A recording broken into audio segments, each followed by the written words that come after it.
Хей, бәріне сәлем достар, сендермен Казблокнет арнасы. Бүгінгі видеода каналдағы болатын өзгерістерді айтатын боламын. Максималды қолдап, лайк басып етіңдер. Ал олай болса біз кеттік.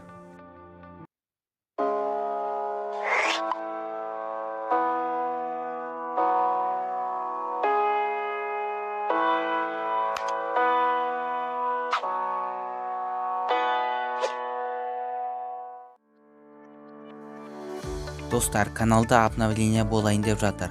2.0 версия десек те болады. Яғни достар, мен осы каналдың атын, тематикасын өзгертетін боламын. Сонымен қандай тематика деп ойлап отырған шығарсыңдар. Ол жаңа каналда мен лайфхактар, самоделкалар, товарлар ашу, технообзорлар, эксперименттер жасайтын боламын.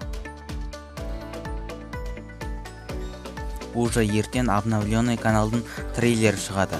Оны бірінші болып көру үшін міндетті түрде каналыма тіркеліп, қоңыраушаны басып кет. Достар, сендерден бір өтініш, максималды осы видеоны қолдап кетейік. Тіркеліңдер, лайк басыңдар, коммент жазыңдар, достарына да таратыңдар. Қазақ ютубын бірге дамытайық. Ал осы уақытқа дейін сендермен бірге болған Казблокнет арнасы жаңа арнада кездескенше сау болыңдар.